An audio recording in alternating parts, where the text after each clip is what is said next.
Sir आपने जो दोनों बुक्स ऑथर की हैं उसमें एक पर्टिकुलर जो बुक है उसका टाइटल बड़ा मिस्टीरियस है, बड़ा इंटरेस्टिंग है, न्यूक्लियर बॉम्ब इन गंगा।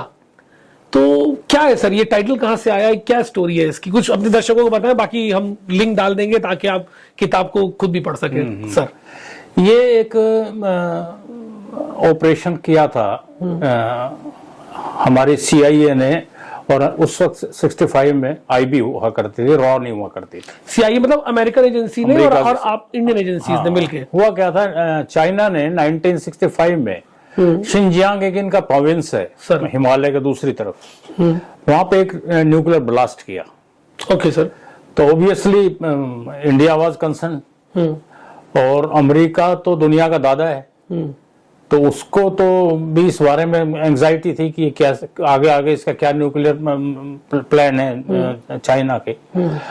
तो उस फ्यूचर में अगर नेक्स्ट ब्लास्ट कोई हो तो उसकी वेलोसिटी और उसकी जो डेंजरस पॉइंट्स हैं, वो पोल्यूशन लेवल, सब चीजें कैसे गैदर करें। तो अमेरिका CIA ने एक डिवाइस प्लान बनाई और ये डिसीजन लिया कि किसी माउंटेन पे उसको लगा के चाइना की तरफ लगाएंगे और उसको मॉनिटर करते रहेंगे, और अगला ब्लास्ट होगा तो उसमें सब चीजें ये साउंड से कैच करेंगे, तो साउंड के बेस पे उसको एनालाइज करेंगे। तो ये बनाया गया और इसका नाम ऑपरेशन हैट रखा गया था। Hat okay sir. तो अब वो कहते हैं ऑपरेशन हैट था, हमने भी मान लिया भाई है होगा। तो वो एक डिवाइस बनाएगी और उसको ये डिसीजन लिया गया कि नंदा देवी पे इसको लगा देते हैं, नंदा देवी टेम्पल के ऊपर, माउंटेन पे सर। नंदा देवी माउंटेन पे लगा देते हैं और वो उससे मॉनिटर करेगी और नीचे वायरलेस से हम इसको कैच करके जब आगे अमेरिका में इसको एनालाइज करेंगे उस साउंड से। तो इसमें हमारी जो लॉजिस्टिक हेल्प थी कि हमारे जो माउंटेनियर थे वो लेके जाएंगे और लगवाएंगे। डिवाइस अमेरिकन रहेगा और डिवाइस अमेरिकन है, सब चीजें ऑपरेशन उनका है, सिर्फ लॉजिस्टिक सपोर्ट हमारी है। तो उसमें हमारे एक कैप्टन कोहली होते थे सरदार, वो माउंट एवरेस्ट 2-3 दफा उन्होंने फतेह की थी, तो उनकी टीम को लिया गया और वो जब रखने गए 65 में, तो जब डेजिग्नेटेड जो प्लेस था उससे 400-500 फीट पहले जब वो माउंटेनियर उसको लेके पहुंचे तो बहुत तेज ब्लिजार्ड आ गया। ब्लिजार्ड मतलब बर्फ का तूफान आ गया जी। तो उन्होंने नीचे वायरलेस मैसेज किया कि अगर हम 2-4 फुट भी आगे गए तो मर जाएंगे। तो फिर नीचे से डिसीजन लिया गया कि आप इसको किसी रॉक से बांध के आ जाओ, अगले साल जब मई में मौसम ठीक होगा तब इसको ऊपर इंस्टॉल कर देंगे। और बांध के नीचे आ गए।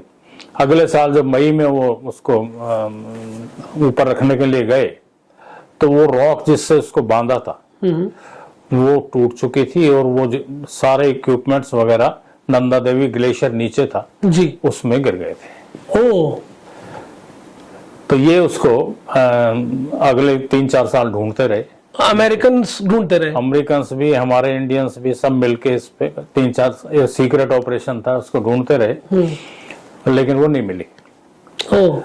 अब उसमें खतरा क्या था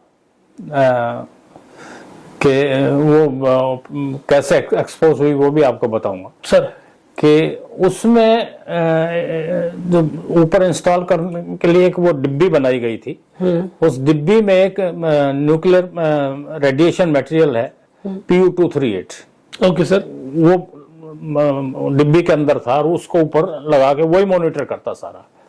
ये Pu-238 क्या है, एक न्यूक्लियर रेडिएशन मटेरियल है जी। अमेरिका ने 2nd वर्ल्ड वॉर में 45 में नागासाकी पे बॉम्ब डाला था जापान में। जी जापान में जी। और जब 2nd वर्ल्ड वॉर, और उस बॉम्ब में ये मटेरियल था। अच्छा। Pu-238। और अमेरिका ने उसको बगैर टेस्ट किए बॉम्ब को जल्दी जल्दी में बनाया और ले जाकर ऊपर डाल दिया जापान पे। तो एक रात में 75,000 लोग वहां मरे थे, चाइनीज और कई साल जापानीज। तक वहाँ सॉरी जी जापानीज, जी जी। और कई साल तक वहाँ पे जो है इसका इफेक्ट रहा और लोगों को बड़ी परेशानी हुई। उसमें जो ये PU-238 था उस बॉम्ब में, अमेरिकन बॉम्ब में, वो 6.5 किलो था। जी सर। और जो हमारी ये डिवाइस नीचे गिरी हुई है इसमें 1.75 kg है। ओ, तो अभी भी वो डिवाइस नहीं मिल पाई है सर? अभी वो नीचे पड़ी हुई है। ओ, और ये एक्सपोज कैसे हुई कि ये सब वो ढूंढते रहे, नहीं मिली तो वो अपने घर चले गए और हमारे वाले अपने घर आ गए, छोड़ दिया कि भगवान के सहारे छोड़ दो। फिर क्या हुआ कि उनमें अमेरिकन में एक माउंटेनियर था, हमारे वाले तो गवर्नमेंट सर्वेंट थे, तो वो तो ऑथ ऑफ सीक्रेसी सब उनकी साइन होती है। जी। अमेरिकन जो आए थे वो प्राइवेट पर्सन थे, हालांकि उनसे उन्होंने ऑथ ऑफ सीक्रेसी साइन कराई थी, लेकिन वो अपने घर जाके अपने प्राइवेट काम करने लगे। तो उसमें एक अमेरिकन था, उसको टेस्टाकुलर कैंसर हो गया। ओ, टेस्टाकुलर कैंसर हुआ तो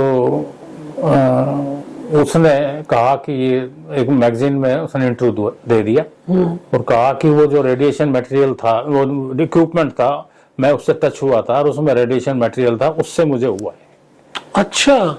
तो वो अमेरिकन एक मैगजीन थी रिंग साइड, उसमें बहुत बड़ी स्टोरी छप गई। तो ऑब्वियसली इंडियन पार्लियामेंट में नेक्स्ट डे बड़ा शोर मचा। तो मोरारजी देसाई उस वक्त 78 में PM थे, 77-78 में। उन्होंने फिर जैसा कि सरकार करती है एक कमेटी बैठा दी 6 साइंटिस्ट की, और उन्होंने कहा कि 1 साल के अंदर आप इसको एनालाइज करेंगे, पूरा जो ऑपरेशन है इसके बारे में बताएंगे और इससे और क्या क्या नुकसान हो सकता है, क्या मतलब उसको अपनी असेसमेंट देंगे। 1 साल के जब पूरा हुआ तब तक मोरारजी की गवर्नमेंट गिर गई। 1980 में फिर मिसेज इंदिरा गांधी आई, तो वो रिपोर्ट जो तब साउथ ब्लॉक में रखी हुई थी, तो वो रिपोर्ट को किसी ने देखा नहीं। वाह। फिर वो रिपोर्ट किसी तरह मेरे पास आ गई। 94 पेज की रिपोर्ट थी, वो फिर मैंने पढ़ के एनालाइज करके एक किताब लिख दी, न्यूक्लियर बॉम्ब इन गंगा। वाह। और अभी तक लेकिन उस इंस्ट्रूमेंट का कोई आइडिया नहीं है कि कहाँ गया? पड़ा हुआ है, नहीं पड़ा होगा अंदर सर। तो आज भी गंगा जी के अंदर न्यूक्लियर बॉम्ब पड़ा हुआ ये है कि अगर वो जिस दिन फट गया, जैसे वो अमेरिकन कहते हैं कि इसकी लाइफ, वो डिब्बी जिसमें बंद है ये 100 साल तक नहीं फटेगी, लेकिन अमेरिकन कहते हैं, अमेरिकन की बात को विश्वास नहीं किया सकता, वो झूठे बहुत हैं। और वो अब भी मान लें तो 64 से आप देख लीजिए, 65 से 35 और 24 60 साल तो ऑलमोस्ट हो ही रहे हैं। तो अब मैंने अभी किताब लिखी थी, सोचा नहीं, यही सोचा था कि भाई आने वाली, हम तो तब होंगे नहीं, तो आने वाली जनरेशन को कम से कम इस खतरे के बारे में बता दिया जाए और सरकार को भी बताया जाए। मैंने प्रधानमंत्री को भी चिट्ठी लिखी और प्रधानमंत्री को किताब भी भेजी, वाटर मिनिस्टर को भी भेजी और सब चीजें, चिट्ठी भी लिखी, लेकिन वहां से ना कोई एक्नॉलेजमेंट ही नहीं आया। तो इस पॉडकास्ट के माध्यम से दोस्तों ये बड़ा इम्पोर्टेंट मैसेज सर दे रहे हैं, और आप लोग कृपया करके इसको ज्यादा शेयर करें, क्योंकि ये बहुत बड़ा इशू है कि अगर मतलब भगवान ना करे अगर वो बम फट गया है, तो न्यूक्लियर बम ही सर 1.5 किलो मतलब वो डिब्बी है एक डिब्बी, अब वो ग्लेशियर में पड़ी हुई है, वो नॉर्मल सर्कमस्टेंसेस में नहीं पड़ी हुई। अब कितना माइनस है, क्या है नीचे जाके, अब वो डिब्बी को वो फाड़ दे, क्या करे, ये तो ये कोई मेरे जैसा आदमी तो इसके बारे में कोई अपनी ओपिनियन दे नहीं सकता और कोई भी नहीं दे सकता। और वो भी गंगा जी के अंदर जिसमें करोड़ों लोग, ग्लेशियर जहां से गंगा ओरिजिनेट होती है सो नंदा देवी ग्लेशियर, नंदा देवी ग्लेशियर के अंदर। तो आई थिंक प्लीज इस चीज को और भी हमें स्ट्रांगली बोलना चाहिए, और इनफैक्ट हम आई थिंक ये एक मीडिया में जिसके थ्रू हो सकता है लोग जागे, उनको ये इतना बड़ा सच पता चले, हमें पता ही नहीं था कि मैं ये एक्सपेक्ट कर रहा था कि हमारे यहाँ बहुत सारे सो कॉल्ड एनवायरमेंटलिस्ट हैं सर, मतलब मेरी किताब को पढ़ के ये कोई ना कोई कोर्ट वगैरह में जाके PIL वगैरह लगाएंगे, लेकिन किसी ने कुछ किया ही नहीं आज तक। सो अगर आप देख रहे हैं क्योंकि मैं जानता हूं सर कि किताब पढ़ने वाले लोग जो है वो कम होते हैं, लेकिन सोशल मीडिया पर दिन भर लगे रहते हैं लोग। तो अब sir you are hearing it from sir, जिनके पास जेन्युइन डॉक्यूमेंट्स हैं, उसके बेस पे उन्होंने एक किताब लिखी है और आज इस पॉडकास्ट में आके बता रहे हैं कि हमारे लिए सबसे पवित्र नदी है, बिल्कुल हमारी मदर है, हमारी मदर है, हमारा मतलब माँ गंगा बोलते हैं। माँ गंगा बोलते हैं, कैसे ओरिजिनेट वो सब मैंने किताब में लिखा है, उसके बारे में हिस्टोरिकल बैकग्राउंड भी लिखा पूरा। हाँ, और उसके अंदर एक इतना बड़ा बॉडी से बॉम्ब तो है ही है, लेकिन एक पॉल्यूटेंट पड़ा हुआ है। तो आई थिंक हमें कुछ ना कुछ एटलीस्ट हम जो कर सकते हैं सर, लोगों को अवेयर कराना। सो थैंक यू सर, आपने ये पॉइंट अभी इस पॉडकास्ट में बताया, और खैर आपने तो पूरा इस पे किताब लिखी और चीजें की।